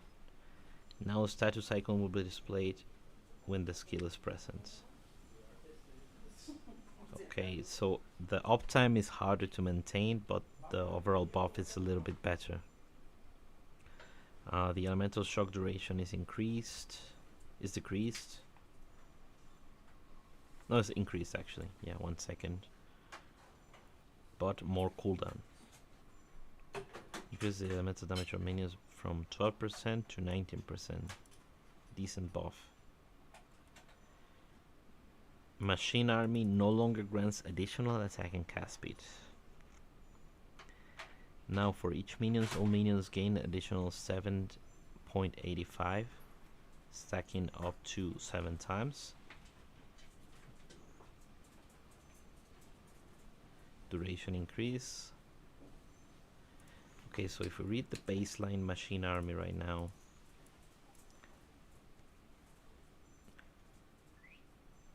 each minion gains 7.75 additional attack and cast speed and 4 movement speed.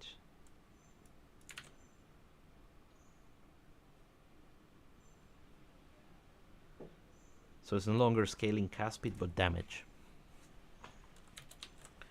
Another important change.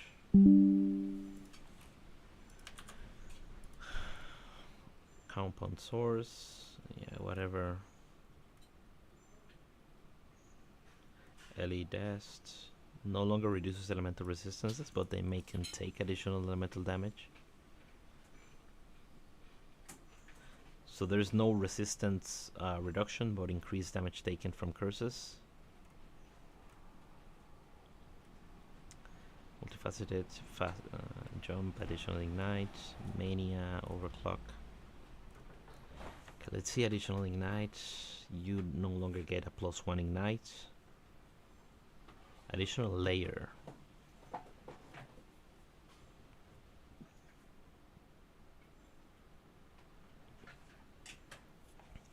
I wonder how this factors in instead of upper limit to additional layer.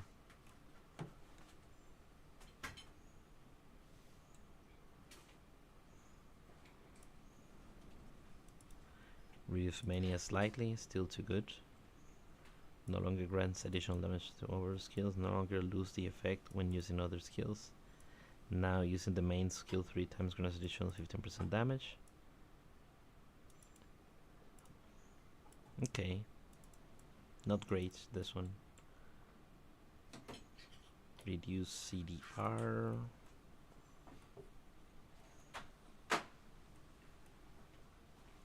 After using the support skill, the next time you defeat an elite enemy, the support skill current cooldown time will be reduced by 39.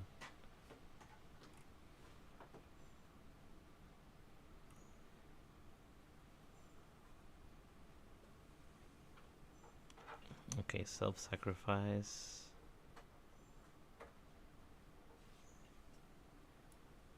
Increase the bonus of aura of selfishness up to 45%. Mana multiplier set to 100, but increases the base sealed mana. And you can buy it in the shop. And the precise has a less base sealed mana and 45%. Yeah, same thing. Selfless, more increased aura.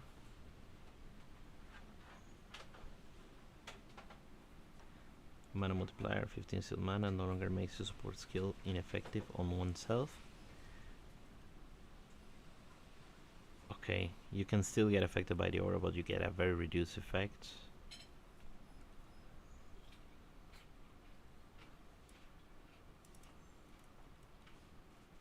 For every 1 hour affecting the character, you get 20. The supporter skills get 20 up to 60% increase or effect.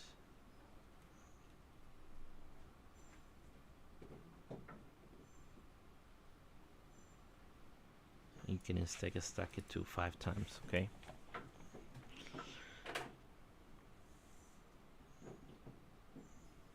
Seal conversion is now much more punishing.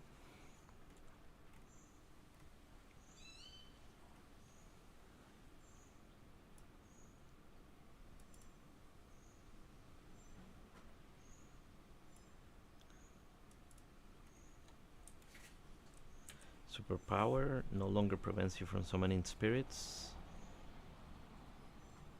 Increase the original spirit magus effect. And you get a precise superpower. Imbue, nobody was using these.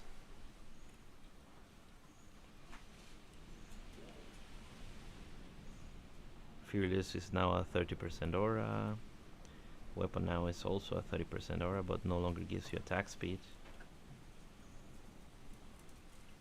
So they're cutting down on attack speed a lot.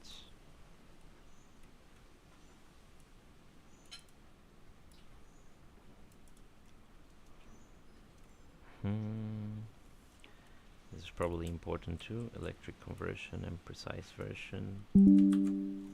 So less attack speed from weapon amp.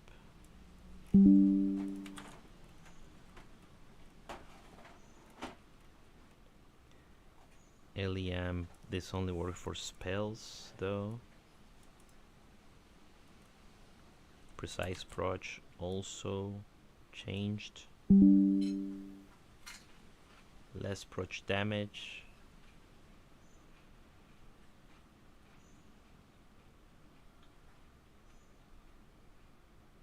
Critical skills have an additional reduction in element damage.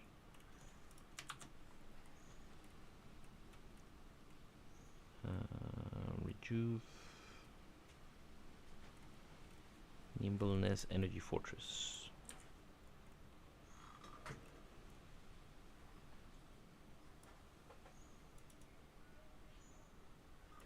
So the base elemental resistance gives you a +6 max. And the precise now is the one that gives you increased LA res. Okay. So this one is very good now.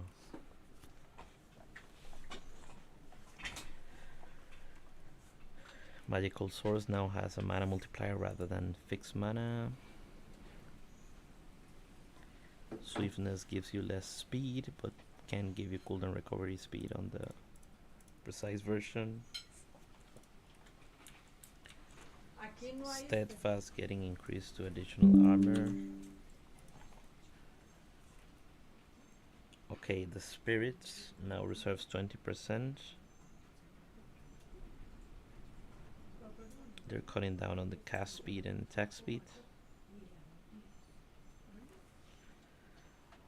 Acuteness imbue, all of the imbues getting changed as well.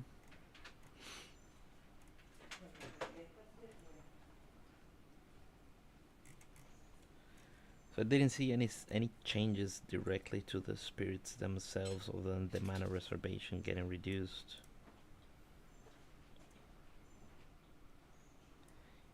and the buffs getting slightly reduced because of the other supports that you're gonna be able to add, which will probably overall make them better. Now another significant change is that we can only have 4 reservation skills, which means 3 spirit mages, 1 spirit mage's skill slot, and only 3 auras instead of the 1, 2, 3, 4, 5, 6 auras that we're currently running.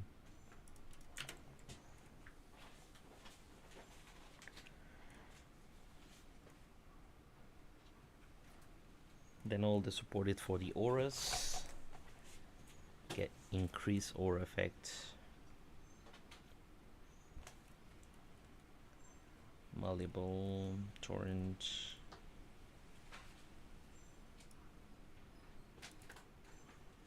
So I need 12 points and 24 points to unlock the first panels. So they're moving the bar on the early game where you get your power spikes slightly later.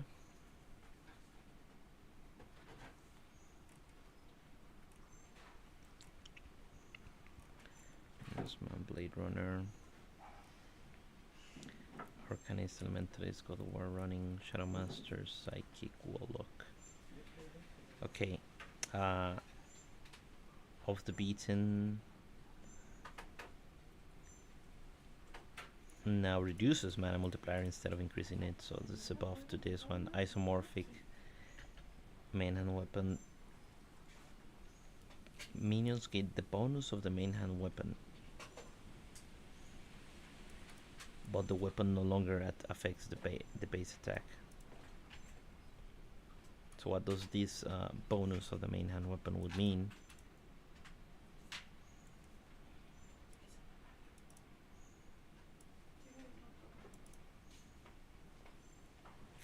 Alchemist is getting adjusted to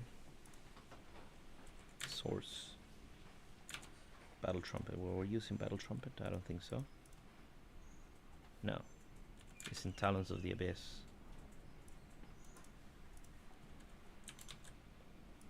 But it could be a potentially interesting change.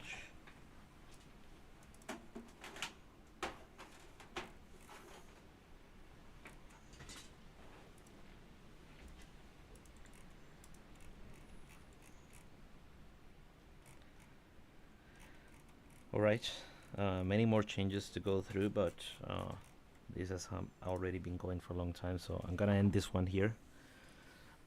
I'm gonna be gathering my thoughts on all the changes. I'll have to do some math, but it's looking rather grim for the build. A lot of stuff. The overload effect scaling is gone for the most part, but in return we're getting more powerful auras at the cost of having less of them, and we're getting new memories and relics which could potentially give you more damage without having to scale the overload effect. But yeah, I'll be releasing a video in the next few days going over the changes and doing the math on how this might affect the build.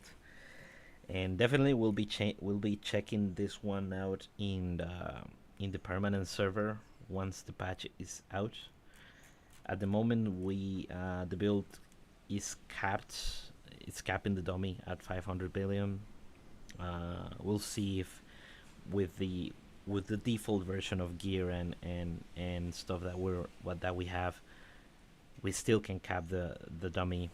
Now, the silver lining is that they seem to have made the focus for Moto to have more access to command and more buffs for the synthetic troops, which might shift the build's focus from Thunder Spirits into just, Spiders or Grim Phantoms, which I don't think they changed directly.